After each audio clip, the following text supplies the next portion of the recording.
Now to Sudan, where government sources say President Omar al Bashir has resigned after 30 years in power. Tens of thousands of people have taken to the streets of Khartoum this past week demanding change. The officials say the military is now in talks about forming a transitional government.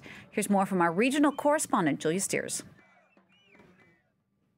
We've heard, just as you said, that Bashir has agreed to step down. That's being reported by the news agencies on the ground there. We haven't yet heard that from the military, who said 4 hours ago that they had an important announcement. What we do know is that there are ongoing consultations going on at the military headquarters. So, what people are reporting is that Bashir has agreed to step down, and that what's going on now, and that what is perhaps behind this delay in the announcement that the military sort of teased a few hours ago is just who they will announce will be taking over for Bashir if indeed it is confirmed that he truly is stepping down. And we've heard that could be the spy chief, it could be the chief of defense, and of course a power struggle between some of the top people in Bashir's government and outside of his government could be ongoing at the moment. Julia, if Omar al Bashir were to step down, talk to us a bit more about what exactly that would mean for Sudan. He has been in power for 30 years.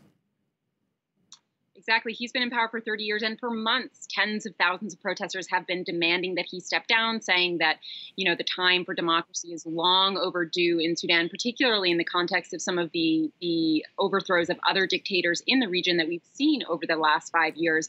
But what's important to note now, particularly as people are hugely optimistic and hopeful that he is indeed stepping down, is that who they announce to replace him will be really important as to whether or not these protests will continue, because what they're really demanding is a regime change, not just a government change. So if somebody who was close to Bashir, who helped him carry out many atrocities in his own country, is appointed to be the next leader of Sudan, the protesters who have been really risking their lives in the streets over the last few months will not be happy with that. So it's really important to watch now and see just who it is that they appoint to lead the country, and whether or not the protesters will accept that person as a person who can lead them towards democracy.